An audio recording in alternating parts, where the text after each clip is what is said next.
Welcome to Let's Talk About It, where the world listens in. It's also your place where your opinion matters. Welcome to Let's Talk About It, where the world listens in. This is your host, David Spencer, and today we're going to be talking about materialism. What does it mean to you? What does it stand for? And I'm having back a guest that we've had on the program once before. I'm going to call him, well, I'm going to let you introduce yourself because I want to call you Mad Dog something, but that's not what you want to be called. Or maybe it's just want to be called Marvin. Marvin, welcome. Well, thank you. Thank you, Dave. It's good again to be on your program and to participate in this medium of radio talk show. I enjoyed the last time I was with you, and I'm pretty sure we'll enjoy this time also. Plenty of people have called me Mad Dog. One day I may go into the story of how that happened, but probably not today. Well, maybe at the end of the show you can. Yeah. If time permits. Okay, yeah, maybe a 30-second summary or something of that nature. That'll work.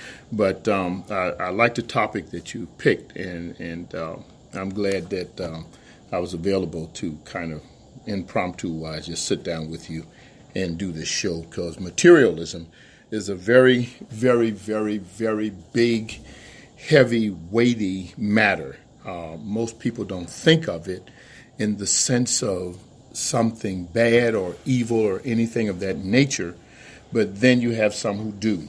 And I think hopefully today we'll be able to kind of sift through some of the aspects of materialism with the questions that you have. And with that, I'll kind of just let you lead off with whatever and help us direct us into the conversation. Well, one of the questions I want to ask, because I did a little research. Whenever I do a program, I always go and Google and do a research. Yes. And you pretty much said you kind of hint on what psychology today talks about materialism. The first question I want to ask is, what is the price of happiness? Powerful question. First, I think you have to be a little bit objective and ask another question along with that. What is it that makes you happy? And is it long-lasting? And what can you do to possibly maintain it? So there's a whole lot of things involved in the price for happiness. But if I were to directly answer the question, I would think that the word that comes to my mind is sacrifice. Mm-hmm. There are some sacrifices that you have to make in order to get happiness. You may not look at it like that at the time that you get it, because once you get it, whatever it is, wealth, health, relationship, when you're enjoying it, you're not thinking about the sacrifices. And sacrifice could be the price for happiness. Yes, it will Not be necessarily the price. Money, but it could be the price. Is that what you're saying? Yes. Okay. Yeah, your time, and it could be your money also. Okay. If you've got a nice, high-maintenance young lady, then you're going to have to pay for that. Exactly. Yes. Exactly. If you have children and they make you happy, that's going to cost you something. Exactly. But again, what are the rewards to all of this, and what does it do for your foundation? And real quick before you enter into the next question, are you hinging your convictions, your security on this thing that makes you happy? Because if you are, it better be something that can't be taken away. Mm-hmm. Well, then, on that note, can money buy happiness? And I think you kind of hinted on that already. Yeah, again, you have to ask that same question. What is it that makes you happy? Okay. If going to the shopping mall and spending a lot of money, can make you happy, then if you have a lot of money, then for all practical purposes, then you do have some happiness in your life.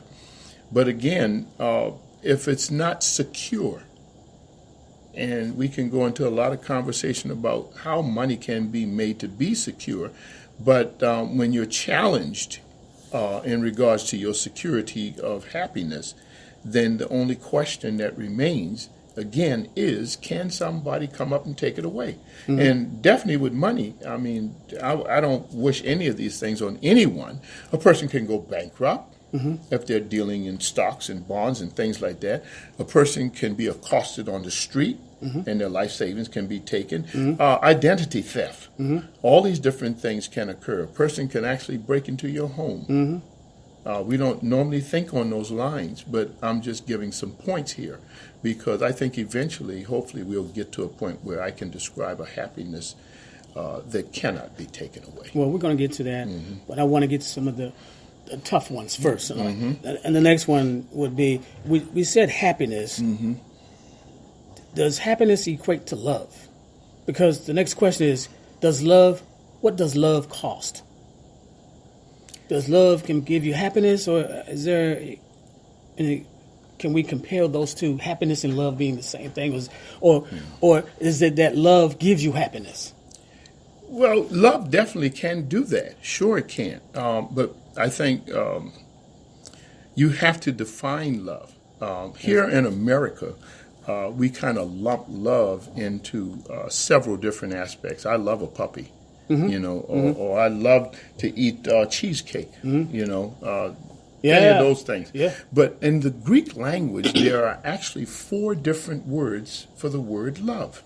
You mean 4 different words in languages? Yes. Okay. Yes. And in the Greek language, there are 4 words. Just on the Greek language. That is translated love in the English language. Okay. One of those words is the word eros. And this is a Greek word that defines the sexual attraction between two people. I was about to say man and woman, but in this day and time, Yep. But anyway, we'll leave that alone. Yeah, we'll leave that alone. There is the Greek word phileo, and this is a word that defines the friendship between two people, a serious friendship. There is the Greek word storge, which is defining like the love that a grandparent has for a grandchild. Gotcha. That's a very special type of thing, right? Right. And then even you can put in front of storge a storge lacking that natural affection. And last but not least, there is the Greek word agape. And this is a word that is used to talk about the love that God has. Agape? Agape. A-G-A-P-E. Okay. It's called agape. And you've heard this verse of Scripture. I don't want to get too biblical here, but John 3:16, there's so many people who know that biblical verse. It says, for God so loved, or in the Greek language, for God so agape the world, that he gave his only begotten son. That's the defining aspect of love. That's sacrificial, because he determined to be moved to action because of the love he had. Okay, I got and that. And gave the highest sacrifice he could. Okay. His one and only son. Okay. That's a powerful thing. So really what you're saying that in the Greek language, there are really 4 types of love. Yes. I never knew that, but I've always believed there were different types of loves. Yes. And you describe every one of them. I never read that, and I never heard that until today. So that confirms to me that, hey, you can love for many different reasons. Yes, you can. So there's no cost for love, except maybe, like you said, sacrificing someone's life for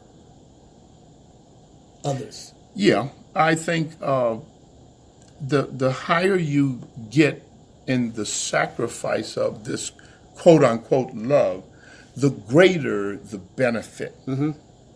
When you look at the love a parent has for a child to rear them up and bring them, when that child finally understands and goes in the direction that is beneficial to the child. Now, this love here that a parent has is really a form of agape, because they're not looking really for anything in return from the child in a concrete, objective way. But what they are looking for is that the child develops into a sense of having the best for the child, that they learn that.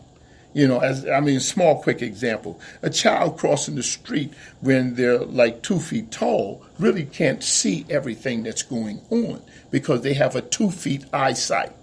But the parent walking with them has a 5 feet eyesight. So they see so much more. And what they want to do is teach the child as it grows to have a 5 feet eyesight. Just think if a child is 5 feet tall but still looking in a 2 feet eyesight. Okay. It could be quite dangerous. Yes. We're going to pause here to let everyone know that you're listening to Let's Talk About It. I'm your host, David Spencer, and my guest, who has been a guest before, is Marvin Mad Dog, and we're going to explain that towards the end of the show. If you have a question or you got a comment or you got a suggestion for any of the programs that we have broadcasted lately, just send me an email at doesitmatterwhen@gmail.com. That's doesitmatterwhen@gmail.com. Now, we're talking about materialism, and even though we haven't really got into the root of what materialism is, but I think the questions that I formed here, Marvin, happiness and love's got something to do with that. So that's why I'm getting to that part. Sure. What I want to ask you then, what can we find happiness? I mean, is there happiness live someplace? And also, where to look for love? I want to lump those two questions in the same. Yeah, I think the two of them can easily go together. One of the things I think that is most important is that the person gets to the point where they know and understand themselves, that they have a really concrete understanding of really what they believe happiness is and what they believe love is. Because without that understanding, you'll be misdirected into many different areas. Because when you look at it and you start talking to people, you can get some very various dynamic understandings of it all. And all of it really, a lot of times, is a byproduct of your raising up, being brought up from childhood to teenage, young adult, and even older adult, where you form all of these different types of conclusions about these two things, happiness and love. Remember the old song Al Green wrote, Love and Happiness? Yeah. Make you want to do wrong, make you want to do right. But it. that was a byproduct of where he came up from.